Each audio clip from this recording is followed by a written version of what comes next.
Assalamualaikum, salam sejahtera untuk kita semua. Om Swastiastu, Namo Buddhaya, salam kebajikan. Awalnya adalah kearifan, awalnya adalah wisdom, lalu kearifan tersimpan dalam puisi. Ini serial kuliah singkat, Kultum. Kuliah 7 menit, kita menggali kearifan dari kutipan yang puitis, baik dari puisi ataupun dari prosa. Sekarang kita akan gali dari seorang pemikir, Ibnu Taimiyah. Ini juga dikenang sebagai pemikir besar di zamannya, pemikir brilian di zamannya. Ia hidup 800 tahun yang lalu, lahir di tahun 1263 hingga 1328. Ia lahir di Haran yang sekarang menjadi negara Turki. Kita kutip renungannya dalam buku Ibnu Taimiyah Expound on Islam. Ini bunyi kutipannya yang juga kontroversial. Ujar Ibnu Taimiyah, Tuhan mendukung negara yang adil walau ia dipimpin oleh mereka yang tidak beragama.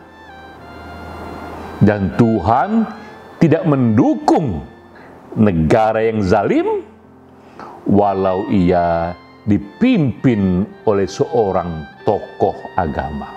Bukan main. Pernyataan yang kuat sekali bahwa menurut Ibnu Taimiyah, seorang pemikir muslim yang cemerlang itu, Tuhan mendukung negara yang adil walau bukan dipimpin oleh orang yang beragama. Namun walaupun ia beragama, jika negaranya zalim, Tuhan tidak mendukungnya. Apa makna lebih jauh dari renungan ini?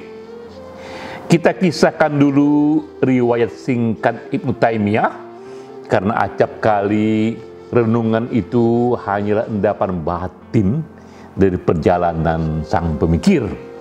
Kita cari tahu insight dalam hidupnya untuk menafsir lebih jauh renungannya itu. Ibnu Taimiyah, ketika ia wafat, ia membuat satu fenomena. Karena lebih dari 200.000 laki-laki dan belasan ribu wanita mengantarkannya pada pemakaman. Di era itu, era 800 tahun yang lalu, begitu banyak jumlah manusia yang mengantarkan ia dalam pemakamannya, yang dikatakan di sana hanya bisa ditandingi dengan wafatnya raja-raja yang agung. Ini sendiri satu pertanda bahwa Ibnu Taimiyah adalah pemikir yang dicintai di zamannya. Walau Ibnu Taimiyah itu sangat kontroversial, 3 hal ini juga membuat ia sudah kontroversial. Pertama, dari namanya, Ibnu Taimiyah. Di dunia muslim saat itu seringkali seorang laki-laki menambahkan nama laki-laki yang lain yang agung dalam namanya sendiri. Tapi Taimiyah itu nama perempuan. Nama perempuan yang dilekatkan pada namanya yang tak lazim di masa itu. Ibnu Taimiyah juga dikenal ia tidak menikah sampai akhir hayatnya. Bahkan juga tak pernah dikenal ada terlibat asmara sepanjang hidupnya. Pun itu menjadi hal yang unik di zamannya. Dan yang lainnya, yang unik lainnya adalah di samping seorang pemikir, ia juga ditahan dan dipenjara bolak-balik sampai 6 kali sepanjang hidupnya. Jadi memang kita lihat begitu kontroversi hidupnya ini hingga dipenjara bolak-balik 6 kali. Ia sebagaimana juga para pemikir di zamannya seorang polimat yang menguasai begitu banyak ilmu pengetahuan. Ya dalami itu teologi, ya dalami itu filsafat, ya kuasai juga bahkan ilmu-ilmu alam. Tapi yang membuat Ibnu Taimiyah berbeda dengan umumnya pemikir di zamannya, ia pun seorang diplomat. Tidak hanya seorang pemikir, ia juga seorang politisi. Ia juga hidup melobi para penguasa. Di zaman itu, ketika ia hidup, tentara Mongol invasi menyerbu kawasan Muslim, termasuk menyerbu tempat Ibnu Taimiyah hidup.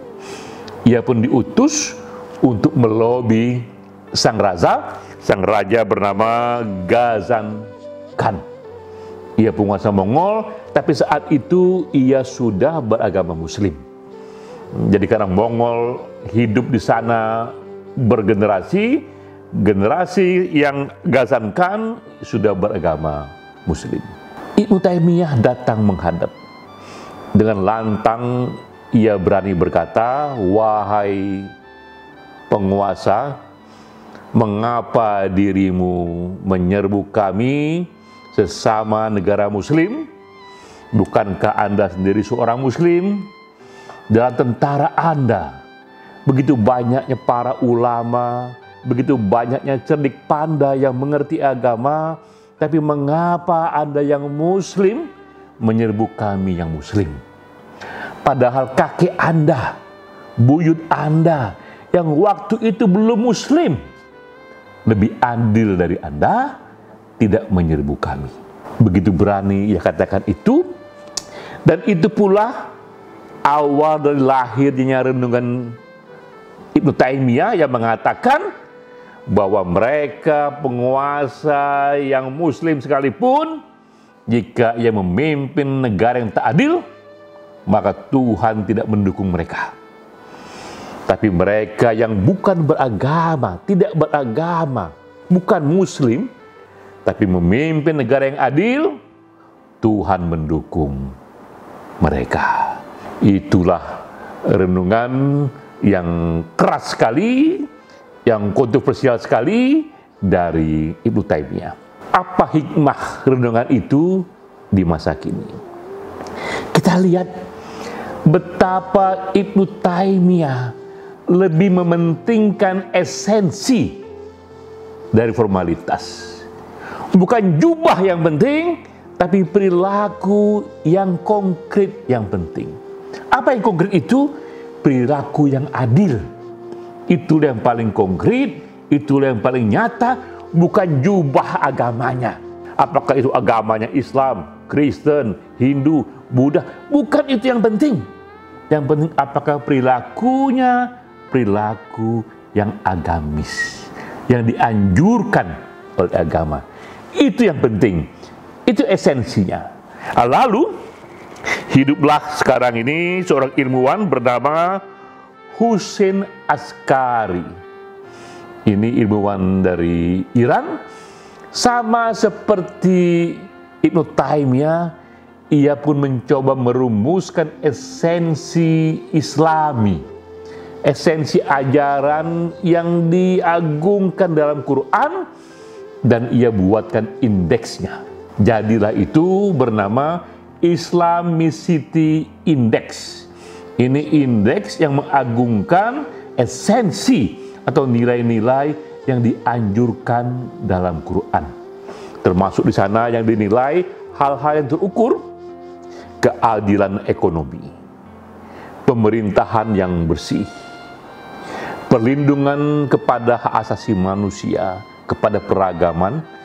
Itu ia buatkan indeksnya. Dan ia ukur negara di seluruh dunia yang mana menurut Hussein Askari ini yang tingkat Islamicity indeksnya paling tinggi, yang esensi keislamannya paling tinggi. Dan ia pun kaget dengan hasilnya. Ternyata yang ia lihat top 10 10 negara-negara yang ia anggap paling mewakili esensi Islam justru negara-negara barat yang majoritinya itu bukan Muslim. Termasuk pertama di sana ada Selandia Baru, Denmark, Swedia, Australia. Itulah negara-negara yang ia anggap kuat Islamicity Index-nya. Sementara negara-negara Muslim yang jelas-jelas menyatakan negara Islam seperti Arab Saudi itu hanya ada di urutan ke-44, dan juga beberapa negara Islam lainnya di urutan-urutan yang tengah saja. Kita pun teringat ucapan Ibnu Taimiyah bahwa bukan jubahnya yang penting, bukan labelnya ini negara Islam atau bukan, namun terlihat dari bagaimana cara negara itu perlakukan warga negaranya. Apakah di sana hak asasi manusia dilindungi? Apakah di sana kebebasan dilindungi? Apakah keberagaman dilindungi? Itulah nilai-nilai yang Quran ajarkan. Itulah esensi yang Islam ajarkan. Merenungkan kembali Ibnu Taimiyah di era kini, kita pun dapatkan gambaran itu yang tadi kata Ibnu Taimiyah, Tuhan mendukung negara yang adil walau dipimpin oleh mereka yang tidak beragama, dan Tuhan tidak mendukung negara yang zalim walaupun ia didukung oleh penguasa yang Muslim atau penguasa yang beragama. Dengan itu kita pun dapat pegangan. Ketika kita hidup di zaman ini, di zaman now, kita tahu yang penting bukan jubahnya, yang penting adalah perilakunya. Apakah perilakunya membawa pesan cinta, pesan keadilan, pesan kesatuan? Itulah yang penting. Sampai jumpa.